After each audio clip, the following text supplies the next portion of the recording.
नमस्कार साथियों, मैं पल्लवी तिवारी आप सभी का स्वागत करती हूँ आपके अपने हिंदी वाली चैनल पे। तो चलिए शुरू करते हैं आज का दैनिक जागरण संपादकीय। सुधारों की गति बढ़ाए बजट। हर साल फरवरी में आने वाले बजट को एक ऐसे राष्ट्रीय पथ प्रदर्शक के रूप में देखा जाता है जिसके माध्यम से देश के ढांचागत समस्याओं के समाधान की आस जुड़ी होती है। हालांकि वास्तविकता यह है कि संसाधन सीमित हैं, लेकिन चुनौतियां विकराल। केंद्रीय वित्त मंत्री के हाथों में जहां करीब 50 लाख करोड़ रुपए के खर्च का बही खाता होता है, वहीं केंद्र और राज्यों का सम्मिलित सालाना व्यय करीब 100 लाख करोड़ रुपए पहुंच जाता है। यह भारी भरकम राशि भी हमारी जीडीपी की 30% से भी कम है, जबकि विकसित देशों में यह सालाना खर्च उनकी जीडीपी का 40 से 50% तक होता है। हमारी विशालकाय जनसंख्या को देखते हुए प्रति व्यक्ति पैमाने के संदर्भ में विकसित देशों और हमारे बीच अंतर की यह खाई और चौड़ी हो जाती है। खर्च की राशि और मात्रा से इतर उसकी गुणवत्ता को समझना भी महत्वपूर्ण है। हमारे कुल व्यय का करीब 25% ब्याज भुगतान में खर्च हो जाता है, जबकि अधिकांश विकसित देशों में यह स्तर 10% से कम है। हमारे संदर्भ में ब्याज पर भारी भुगतान का कारण जीडीपी अनुपात में कर्ज के ऊंचे स्तर से अधिक अपेक्षाकृत कमजोर क्रेडिट रेटिंग के चलते मिलने वाला महंगा कर्ज अधिक जिम्मेदार है।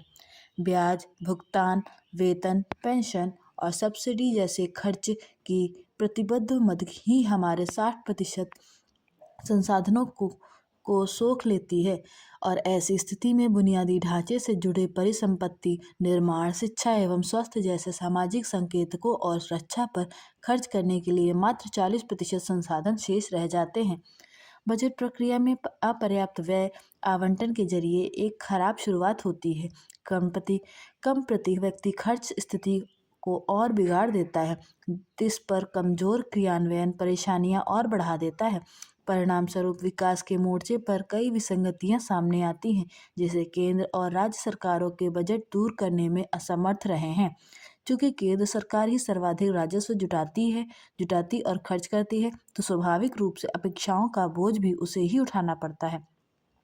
अधिक खर्च करने के लिए वित्त मंत्री को ज़्यादा आय की व्यवस्था करनी होगी। पिछले वर्ष प्रत्यक्ष करों के स्तर पर रियायत, वित्तीय वर्ष के मध्य में ही जीएसटी दरों में कटौती और विभिन्न व्यापार समझौतों के अस्तित्व में आने से सीमा शुल्क में संकुचन के बाद अब राजस्व बढ़ाने के लिए नई राह की ओर देखना होगा। हमारा टैक्स जीडीपी अनुपात लगभग 12% है, जबकि अधिकांश विकसित देशों में यह 35 से 45% के दायरे में होता है। भारत में आयकर चुकाने वाली आबादी 2 से 3% के बीच है, जो विकसित देशों में 45 से 55% तक होती है। इसका एक महत्वपूर्ण कारण है कृषि आय को कर से छूट दिया जाना। कृषि से जुड़े हमारे लगभग 40% अंशभागी कर देनदारी के दायरे से बाहर है, इसलिए समृद्ध कृषकों को आयकर के दायरे में लाना होगा। इसके लिए यह तो एक निश्चित स्तर से ऊपर की आय अथवा कृषि भूमि आकार को आधार बना सकते हैं। यह राजनीतिक रूप से आज भले ही आत्मघाती प्रतीत हो, परंतु यह वह विचार है जिसे आकार देने का समय अब आ चुका है। विनिवेश को लेकर भी हम क्षमता के अनुरूप प्रदर्शन नहीं कर पा रहे हैं।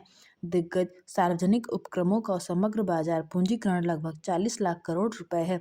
निजीकरण की बात ना भी करें तो सरकार बहुलांश हिस्सेदारी अपने पास रखते हुए भी कुछ इक्विटी बेचकर काफ़ी राजस्व जुटाने में सक्षम हो सकती है। भूमि का मुद्रीकरण भी अपार संभावनाओं से भरा अवसर है, क्योंकि सरकार के हिस्से में ही सबसे अधिक जमीन है, जिसका एक बड़ा हिस्सा अनुपयोगी पड़ा है, तो उसका प्रभावी उपयोग भी व्यापक राजस्व की राह खोल सकता है। प्रत्यक्ष करों को तर्कसंगत बनाना सदैव प्राथमिकता में होना चाहिए। लाभांश पर प्राप्तकर्ता के हाथों सीमांत दरों पर कर लगाना दोहरे कराधान का एक स्पष्ट उदाहरण है, जिसे सुधार की सख्त आवश्यकता है। वेतनभोगियों के लिए मानक कटौती बढ़ाना और आवासीय ऋण के ब्याज पर कटौती की सीमा में वृद्धि करना उपयुक्त होगा। ईमानदार करदाताओं को प्रोत्साहन हमारी नीतियों के केंद्र में होना चाहिए। कतिपय दबावों में अधिकारियों द्वारा सर्वेक्षण एवं छापेमारी के माध्यम से उत्पीड़न समाजवादी दौर की एक अविशेष प्रवृत्ति ही है। इसे समाप्त किया जाए। विवादों, मुकदमों और रिफंड के त्वरित निपटान की एक प्रभावी प्रणाली आवश्यक ही नहीं, अनिवार्य हो चली है। हमारी मंशा एक सीमित वर्ग से कर वसूली के बजाय करों के दायरे का विस्तार करने की होनी चाहिए। यह स्वाभाविक है कि कोई समाज तभी कर अनुपालन के प्रति अधिक उन्मुख होता है जब उसे यह विश्वास हो कि राज्य के संसाधनों का उपयोग जन सेवा में हो रहा है, न कि राजनीतिक प्रशासनिक अभिजात वर्ग की विलासिता पर। हमें समझना होगा कि केंद्रीय बजट उत्प्रेरक की भूमिका निभा सकता है और केंद्र सरकार केवल राह दिखा सकती है, किंतु राज्य सरकारों की सक्रिय सहभागिता के बिना आमूलचूल परिवर्तन संभव नहीं है। जीवन की सुगमता और मानव विकास सूचकांक कारोबारी सुगमता की अनिवार्य शर्तें होती हैं। वैसे भी केंद्रीय बजट की अपनी सीमा है और वह अकेले ही लक्ष्य तक नहीं पहुंचा सकता। एक ऐसे दौर में जब सत्तारूढ़ व्यवस्था देश के लगभग 2/3 हिस्से में प्रभावी है, तब डबल इंजन को चुनावी नारे से आगे बढ़कर शासन की वास्तविकता में बदलना होगा। मानव विकास सूचकांकों और जीवन की सुगमता से मापे जाने वाले अपेक्षित आमूलचूल परिवर्तन के लिए राज्यों को केंद्र की राजकोषीय मंशा के साथ कदम मिलाकर चलना होगा। हमें अनुपयोगी भूमि के सार्थक उपयोग, समृद्ध कृषकों को आयकर के दायरे में लाने, सार्वजनिक उपक्रमों से जुड़ी संभावनाओं को भुनाने, पारस्परिक लाभकारी व्यापार समझौतों को मूर्त रूप देने और एक सुविचारित एवं संतुलित व्यापार नीति लागू करने के बीच संतुलन साधना होगा। तभी हम अपने विकास घाटे को पाटने की आशा कर सकते हैं। विकसित राष्ट्र बनने के लिए भारत की कार्यान्वयन क्षमता उसकी आकांक्षाओं जितनी ही तीव्र एवं प्रभावी होनी चाहिए। सतही या क्रमिक सुधारों का समय बीत चुका है। अब निर्णायक और मूलभूत परिवर्तन की दिशा में कदम बढ़ाने होंगे। सबसे बड़ा और प्रभावी व्यापार समझौता। आखिरकार नई दिल्ली में आयोजित भारत यूरोपीय संघ (ईयू) के शिखर सम्मेलन में प्रधानमंत्री मोदी और यूरोपीय आयोग की अध्यक्ष उर्सुला वान डेर लेयन की उपस्थिति में भारत ईयू के बीच ऐतिहासिक मुक्त व्यापार समझौते (एफटीए) का ऐलान कर दिया गया। प्रधानमंत्री मोदी के अनुसार यह एफटीए दुनिया की दो बड़ी अर्थव्यवस्थाओं के बीच तालमेल का शानदार उदाहरण है। उर्सुला ने भी इस समझौते को सभी मदर ऑफ ऑल डील्स कहते हुए यह रेखांकित किया कि दुनिया के वर्तमान ग्रोथ सेंटर और इस सदी के आर्थिक पावर हाउस भारत के साथ यह एफटीए यूरोप को दुनिया के सबसे तेजी से बढ़ते आर्थिक क्षेत्रों में पहली बढ़त दिलाएगा। इस एफटीए से 2 अरब लोगों का एक साझा बाजार तैयार होगा और यह संयुक्त बाजार वैश्विक सकल घरेलू उत्पाद (जीडीपी) के लगभग 1/4 हिस्से का प्रतिनिधित्व करेगा। इस एफटीए ने अमेरिका द्वारा लगाए गए ऊंचे टैरिफ के बीच भारत और ईयू को नई रणनीतिक गोलबंदी के साथ व्यापारिक संबंधों की नई दिशा दी है। भारत ईयू एफटीए के लिए बातचीत 2007 में शुरू हुई थी, लेकिन 2013 में यह वार्ता थम गई।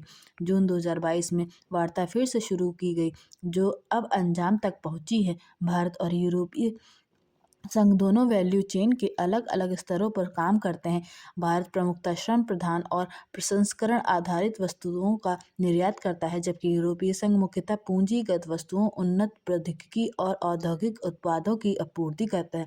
पिछले वित्त वर्ष 2024 से 25 में भारत और 27 देशों के संगठन ईयू के बीच वस्तुओं और सेवाओं में कुल व्यापार $190 अरब से अधिक का रहा। इसी वित्त वर्ष में दोनों के बीच वस्तुओं का द्विपक्षीय व्यापार 136.53 अरब डॉलर रहा। इसमें भारत का निर्यात 75.85 अरब डॉलर और आयात 60.68 अरब डॉलर रहा।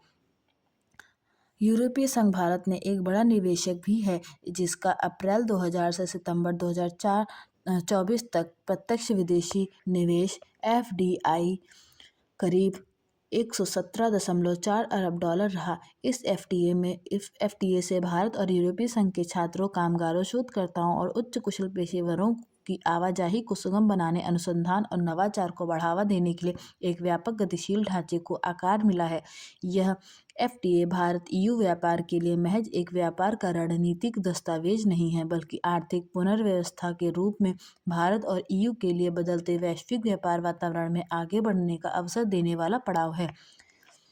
इस एफटीए के तहत दोनों पक्ष आपसी व्यापार वाली 90% से अधिक वस्तुओं पर आयात शुल्क शुरुआत से ही कम या समाप्त कर देंगे, जबकि कुछ अन्य वस्तुओं पर इसे आगामी वर्षों में चरणबद्ध तरीके से हटाया जाएगा। यह एफटीए व्यापार, निवेश, स्वच्छ और हरित ऊर्जा, विज्ञान और प्रौद्योगिकी, सुरक्षा और रक्षा, डिजिटल पहलों का कनेक्टिविटी, अंतरिक्ष और कृषि के क्षेत्रों में आपसी प्रतिबद्धता को दिखाता है। यह वस्तुओं, सेवाओं के व्यापार और नियमों पर केंद्रित है, लेकिन निवेश, संरक्षण जैसे मुद्दे अलग से सुलझाए जाएंगे। विज्ञान और प्रौद्योगिकी सहयोग भारत ईयू एफटीए का एक मुख्य स्तंभ है, जिसे संस्थागत ढांचे का समर्थन प्राप्त है और इससे अनुसंधान और नवाचार को बढ़ावा मिलेगा। अंतरिक्ष सहयोग भारत ईयू एफटीए का एक और महत्वपूर्ण आयाम है, जो दशकों के तकनीकी सहयोग पर आधारित है, जहां यह एफटीए क्लीन टेक्नोलॉजी, फार्मास्यूटिकल्स और सेमीकंडक्टर जैसे खास सेक्टर में जरूरी सप्लाई चेन को मजबूत करेगा। वहीं मैरीटाइम सिक्योरिटी, आतंकवाद से निपटने और साइबर डिफेंस में सहयोग भी बढ़ाएगा। भारत के लिए ईयू के साथ एफटीए निर्यात और निवेश बढ़ाने के साथ साथ भारत के घरेलू बाजार को बढ़ाने, मेक इन इंडिया अभियान को गति देगा। भारत जहां अपने कपड़ा, चमड़ा और हथकरघा जैसे क्षेत्रों में निर्यात बढ़ा सकेगा, वहीं भारतीय पेशेवरों और सेवाओं के निर्यात के लिए यूरोपीय संघ के दरवाजे खुलेंगे और भारतीय श्रमिकों की यूरोप में सक्रियता बढ़ेगी। यूरोपीय संघ के दृष्टिकोण से भारत के साथ एफटीए एक उभरती आर्थिकी के साथ उसका पहला समझौता है। इससे यूरोपीय संघ की निर्भरता चीन पर घटेगी। उसे भारत की तेजी से बढ़ती आर्थिक में भी लाभ मिलेगा, जहां शुल्क कटौती से कारों, मशीनरी, एयरक्राफ्ट और केमिकल के क्षेत्र में मौके खुलेंगे। वहीं भारत के बड़े बाजार में सेवाओं खरीद, निवेश तक ईयू देशों की पहुंच बेहतर होगी। ईयू के साथ एफटीए भारत के निर्यात और निवेश के साथ विकास दर बढ़ाने में अहम होगा। देशों के साथ एफटीए के अधिकतम लाभ उठाने के लिए भारत को घरेलू उद्योगों की प्रतिस्पर्धा बढ़ाने, सेवा क्षेत्र का लाभ उठाने, निर्यात में विविधता लाने, कृषि और संवेदनशील क्षेत्रों की सुरक्षा करने, व्यापार संतुलन को अपने पक्ष में लाने के साथ साथ पर्यावरण और श्रम मानकों के परिपालन पर ध्यान केंद्रित करना जरूरी होगा। महंगा साबित होता मधुमेह। भारत में मधुमेह रोग अब केवल एक चिकित्सा संबंधी समस्या नहीं रह गया है, बल्कि यह देश के सामाजिक और आर्थिक संरचना के लिए एक गंभीर चुनौती बनता जा रहा है। एक अनुमान के अनुसार वर्ष 2020 से 2050 के बीच मधुमेह के कारण भारत को लगभग 11.4 लाख करोड़ डॉलर का आर्थिक नुकसान हो सकता है, जिससे यह इस मामले में दुनिया का दूसरे सबसे अधिक प्रभावित देश बन जाएगा। वर्तमान परिदृश्य बेहद चिंताजनक है। देश में करीब 21.2 करोड़ लोग मधुमेह से पीड़ित हैं, जो वैश्विक मधुमेह आबादी का 1/4 से भी अधिक है। इनमें से लगभग 62% मरीजों को समय पर और पर्याप्त इलाज नहीं मिल पा रहा, जिससे जटिलताओं का खतरा कई गुना बढ़ जाता है।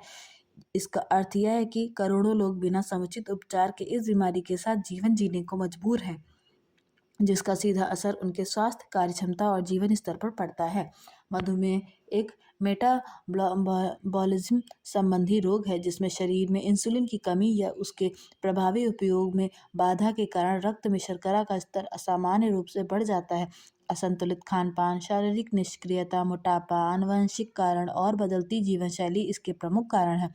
तेजी से हो रहा शहरीकरण और जंक फूड आधारित आहार इस बीमारी को ग्रामीण क्षेत्रों तक भी पहुंचा रहा है।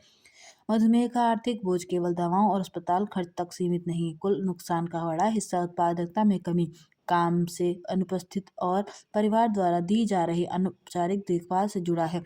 भारत जैसे मध्यम आय वाले देशों में इलाज न मिल पाना और कामकाज पर पड़ने वाला असर अधिक घातक सिद्ध होता है। इसके परिणामस्वरूप हृदय रोग, किडनी फेलियर और दृष्टि हानि हो जैसी जटिलताएं बढ़ती हैं, जो आगे चलकर खर्च और नुकसान दोनों को कई गुना बढ़ा देती है। विशेषज्ञ चेतावनी देते हैं कि यदि मौजूदा रुझान जारी रहे तो वर्ष 2050 तक दुनिया में मधुमेह के मरीजों की संख्या 130 करोड़ तक पहुंच सकती है। ऐसे में भारत की भूमिका निर्णायक होगी। यह बीमारी अब कैंसर और अल्जाइमर से भी अधिक महंगी दीर्घकालिक समस्या बनती जा रही है। इस चुनौती से निपटने के लिए रोकथाम पर तत्काल और व्यापक ध्यान देना आवश्यक है। संतुलित आहार, नियमित व्यायाम, समय पर जांच और शुरुआती इलाज न केवल जीवन बचा सकते हैं बल्कि देश को भारी आर्थिक नुकसान से भी बचा सकते हैं। मधुमेह के खिलाफ यह लड़ाई दरअसल भारत की स्वास्थ्य सुरक्षा और आर्थिक स्थिरता दोनों की रक्षा की लड़ाई है। दूर हो संदेह। यूजीसी के नए नियम शीर्षक से प्रकाशित संपादकीय पढ़ा। हमें इस मुद्दे पर समग्रता में विचार करना होगा। इस परिप्रेक्ष्य में समान अवसर केंद्रों के माध्यम से SC, ST, OBC के साथ साथ सामान्य वर्ग के छात्रों, शिक्षकों और कर्मचारियों को भी शिकायत का अधिकार देना एक सकारात्मक पहल है। इससे यह संदेश जाता है कि शिक्षा परिसरों में किसी भी प्रकार का भेदभाव अस्वीकार्य है। हालांकि इन नियमों में भेदभाव की स्पष्ट और ठोस परिभाषा का अभाव चिंता का विषय है। इस अस्पष्ट प्राविधानों के कारण छोटी या दुर्भावनापूर्ण शिकायतों की आशंका से इनकार नहीं किया जा सकता, जिससे संस्थानों का अकादमिक परिवेश प्रभावित हो सकता है। इसके अलावा झूठी शिकायत करने वालों के लिए दंडात्मक प्राविधानों का न होना भी नियमों की प्रभावशीलता पर प्रश्न खड़े करता है। आवश्यक है कि यूजीसी इन नियमों से स्पष्टता, संतुलन और जवाबदेही सुनिश्चित करे ताकि वास्तविक पीड़ितों को न्याय मिल सके और साथ ही शिक्षा संस्थान अनावश्यक विवादों से मुक्त रहकर अपने मूल उद्देश्य शिक्षा और शोध पर ध्यान केंद्रित कर सकें। अच्छी बात है कि केंद्र सरकार ने इस दिशा में एक उच्च स्तरीय समिति गठित करने के संकेत दिए हैं। इस समिति को सभी आशंकाएं दूर करने के उपाय करने चाहिए। अंधविश्वास को न दें बढ़ावा। आज सुबह एक टीवी प्रसारण में देश के एक लोकप्रिय बाबा को भूत प्रेत और आत्माएं भगाने का दावा करते देखा। मंच पर डराए गए लोग, ढोल नगाड़े और बाबा के तथाकथित चमत्कार किसी नाटक से कम नहीं लगे। भक्तों की आस्था अपनी जगह है, पर प्रश्न यह है कि क्या ऐसे अंधविश्वास को बढ़ावा देना उचित है? भारतीय सनातन परंपरा में भूत प्रेत, ओपरी पराई जैसी धारणाओं को कभी भी धर्म का आधार नहीं माना गया। वेदों और उपनिषदों में मनुष्य को विवेक, ज्ञान और आत्मचिंतन का मार्ग दिखाया गया है। कहीं भी ऐसे डर फैलाने वाले विश्वासों का समर्थन नहीं मिलता। हमारी संस्कृति कर्म, संस्कार और आत्मबल पर आधारित है, न कि अदृश्य भय पर। इसके बावजूद कुछ तथाकथित तांत्रिक और बाबा लोगों की कमजोरी और अज्ञान का लाभ उठाकर भय का व्यापार कर रहे हैं। जिन्हें चिकित्सीय परामर्श की आवश्यकता होती है, उन्हें भूत प्रेत का साया बताकर और अधिक मानसिक पीड़ा में डाल दिया जाता है। यह न केवल अमानवीय है बल्कि समाज के लिए घातक भी है। आज आवश्यकता है कि जनता को वैज्ञानिक सोच की ओर प्रेरित किया जाए। भारतीय समाज को डर नहीं, विवेक चाहिए। अंधविश्वास नहीं, आत्मविश्वास होना आवश्यक है। महत्वपूर्ण समझौता। भारत और यूरोपीय संघ EU के बीच मुक्त व्यापार समझौता एक बड़ी उपलब्धि है, क्योंकि इससे भारत सहित 27 देशों को अपने उत्पाद कम टैरिफ या बिना किसी टैरिफ के बाजार तक पहुंच सकेंगे और इससे यूरोप तथा भारत के लगभग 2 अरब लोग लाभान्वित होंगे। इस समझौते की विशेषता इसकी व्यापकता है, क्योंकि इसमें टैरिफ कटौती के अलावा सेवाओं, तकनीकी सहयोग, नियामक मानकों, डिजिटल नियमों और निवेश सुरक्षा पर भी सहयोग शामिल है। जैसे जैसे वैश्विक सप्लाई चेन पुनर्संगठित हो रही है, यह डील दोनों पक्षों को नए व्यापार और उत्पादन संबंधों के केंद्र में स्थापित करेगी। यूरोपीय संघ पहले ही भारत का सबसे बड़ा व्यापारिक साझेदार है। यह समझौता भारत को बड़े पैमाने पर बाजार सुरक्षा और रणनीतिक संतुलन प्रदान करेगा, जो भारत की दीर्घकालिक व्यापार नीति के अनुरूप है। यूरोपीय आयोग ने कहा है कि भारत यूरोपीय संघ को ऐसे टैरिफ में रियायत देगा जो उसके किसी अन्य व्यापारिक साझेदार को नहीं मिली है। यह समझौता मंदी से जूझ रही यूरोपीय अर्थव्यवस्था को संबल प्रदान करेगा। ऊर्जा आभा मंडल। हर मनुष्य का अपना एक आभा मंडल होता है। आभा मंडल रूपी अदृश्य ऊर्जा हमारे आसपास के परिवेश को भी प्रभावित करती है। इसे विभिन्न रंगों के प्रकाश के रूप में देखा जा सकता है, जो सकारात्मक और नकारात्मक के साथ घटता बढ़ता है। देवी देवताओं और महापुरुषों के चित्रों में उनके शरीर के चारों ओर जो प्रकाश का घेरा दिखाई जाता है, वह उनके आभा मंडल का ही प्रतीक होता है। आभा मंडल भी प्रायः 4 प्रकार का होता है। शारीरिक, जो हमारे शरीर से निकलता है; भावनात्मक, जो हमारी भावनाओं से प्रकट होता है; मानसिक, जो हमारे विचारों से सृजित होता है; आध्यात्मिक, जो आत्मा से प्रस्फुटित होता है। हम स्वयं अनुभव कर देख सकते हैं कि जहाँ कुछ लोगों से मिलकर हमें आत्मिक शांति और प्रसन्नता महसूस होती है, क्योंकि वे सकारात्मक ऊर्जा के भंडार होते हैं। वहीं कुछ लोगों के संपर्क में आने पर मन असहजता अनुभव कर उससे उनसे शीघ्र छुटकारा पाने को उन्मुख होता है, क्योंकि उनमें अत्यधिक नकारात्मक भरी होती है। यह स्पष्ट करता है कि प्रत्येक व्यक्ति का आभामंडल अलग प्रकृति के लिए होता है। अदृश्य ऊर्जा परत के रूप में फैला होने से आभामंडल और उसकी विकृति को न देखा जा सकता है, न समय रहते सुधारा जा सकता है। अलबत्ता मानसिक रूप से अधिक ईश्वरीय भक्ति में संलग्न रहकर तथा सकारात्मक बने रहकर अपने आभामंडल को और मजबूत बनाया जा सकता है। इसके लिए ध्यान, साधना और योग सबसे प्रभावी उपाय है। इसलिए जहाँ तक संभव हो अपनी मानसिक स्थिति को शांत, सुस्थिर और सकारात्मक बनाए रखने का प्रयास करना चाहिए। इससे आभामंडल की प्रभा और प्रभावी होती है। आर्थिक सहयोग का नया युग। अंततः भारत और यूरोपीय संघ के बीच सभी समझौतों की जननी कहा जाने वाला मुक्त व्यापार समझौता FTA हो गया।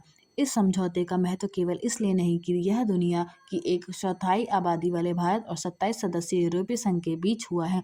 इसका महत्व इसलिए भी है क्योंकि इसने अपना आर्थिक दबदबा कायम करने की कोशिश करने वाले अमेरिका और चीन को यह संदेश दिया है कि उनका विकल्प उपलब्ध है। इस संदेश की पुष्टि अमेरिकी नेताओं के उन बयानों से होती है जिनसे यह ध्वनित हो रहा है कि उन्हें यह समझौता रास नहीं आया। आश्चर्य नहीं कि अमेरिका इसमें अड़ंगा लगाने की कोशिश करे। वास्तव में टैरिफ के मामले में अमेरिका के मनमाने रवैये ने ही इस समझौते की राह आसान की। इस समझौते का एक महत्व इसलिए भी है क्योंकि यूरोपीय संघ और भारत दूसरी और चौथी सबसे बड़ी अर्थव्यवस्थाएं हैं, जो वैश्विक सकल घरेलू उत्पाद GDP के 25% के बराबर है और जो वैश्विक व्यापार का एक तिहाई हिस्सा है। स्पष्ट है कि विश्व को दो बड़ी अर्थव्यवस्थाओं में सहयोग दोनों पक्षों को व्यापार और निवेश के अभूतपूर्व अवसर प्रदान करेगा। यह अवसर आर्थिक समृद्धि को बल प्रदान करने के साथ रोजगार की समस्या भी दूर करेगा। इस समझौते से जहां यूरोपीय कारों, वाइन, मशीनरी, रसायन, स्टील आदि पर भारतीय आयात शुल्क में भारी कटौती होगी, वहीं भारतीय वस्त्र रत्न, औषधि आदि के लिए यूरोपीय बाजार में पहुंच आसान होगी। यह भी उल्लेखनीय है कि इस समझौते से दोनों पक्षों के बीच रणनीतिक सहयोग बढ़ेगा। इसके अलावा भारतीय छात्रों, शोधकर्ताओं और कुशल पेशेवरों को यूरोप में नए अवसर मिलेंगे। चूंकि भारत और यूरोपीय संघ के बीच एक का FTA दोनों के लिए लाभकारी है, इसलिए उत्साह का माहौल है। लेकिन यह ध्यान रहे कि इस समझौते का यूरोपीय संसद और परिषद में से अनुमोदन चाहिए होगा। इसमें जो समय लगेगा उसका सदुपयोग इस FTA का अधिकतम लाभ उठाने की तैयारी में खपाना चाहिए। यह तैयारी भारतीय उद्यमियों को विशेष रूप से करनी होगी। उन्हें अपने को साबित करने का जो अवसर मिलने जा रहा है उससे भुनाने में कोई कसर नहीं छोड़नी चाहिए। उन्हें गुणवत्ता और उत्पादकता का स्तर उन्नत करते हुए ऐसे मूल्यवान विश्व स्तरीय उत्पाद तैयार करने होंगे जिनकी विशिष्ट पहचान बने और इसके चलते उनकी मांग बढ़े। इसकी अनदेखी नहीं की जा सकती कि भारतीय उत्पाद अपनी उच्च गुणवत्ता के लिए कम ही जाने जाते हैं। भारतीय उद्यमियों को अपने उत्पादों का निर्माण विश्व स्तरीय मानकों के अनुरूप करने के लिए भी तैयार रहना होगा, क्योंकि इससे ही आपसी व्यापार का पलड़ा भारत के पक्ष में बना रह सकता है। मौत की डोर। प्लास्टिक डोर पर प्रतिबंध लगाए जाने के बावजूद पंजाब भर में उसका धड़ल्ले से प्रयोग और इसकी चपेट में आने से हो रही मौतें चिंतित करने वाली हैं। रविवार को लुधियाना के मुल्लापुर दाखा में स्कूटी पर जा रही एक महिला का गला कटने से उसकी मौत हो गई, जबकि भटिंडा में एक किशोर की हालत गंभीर बनी हुई है। लुधियाना के ही समराला में शनिवार को मोटरसाइकिल पर जा रहे एक युवक की प्लास्टिक डोर की चपेट में आने से मौत हो गई, जबकि उसका चचेरा भाई गंभीर रूप से घायल हो गया। इसी दिन खन्ना में भी एक किशोर की गर्दन में गहरा घाव हो गया और उसे चंडीगढ़ रेफर करना पड़ा। प्लास्टिक डोर से लगातार हो रहे हादसों से ऐसा लगता है कि न तो इसकी बिक्री करने वालों में कोई भय और न ही इसका इस्तेमाल करने वालों में। सरकार की ओर से जब यह डोर प्रतिबंधित कर दी गई है तो बाजार में यह उपलब्ध कैसे हो जा रही है, यह बहुत बड़ा सवाल है। कुछ जिलों में डोर के गट्टू बरामद अवश्य किए गए हैं, लेकिन यह कार्रवाई नाकाफी साबित हो रही है। शायद ही कोई दिन ऐसा होता है जब राज्य में इस डोर से कोई हादसा ना होता हो। पुलिस प्रशासन को प्लास्टिक डोर की बिक्री करने वालों के साथ ही इसका प्रयोग करने वालों के खिलाफ भी बड़ी कार्रवाई करनी चाहिए। अभिभावकों की भी जिम्मेदारी है कि वे अपने बच्चों को प्लास्टिक डोर का इस्तेमाल न करने दें। आशा करती हूँ कि आपको ये वीडियो पसंद आई होगी। ऐसी वीडियो सुनने व पढ़ने के लिए मेरी चैनल को लाइक एंड शेयर सब्सक्राइब ज़रूर करें। धन्यवाद।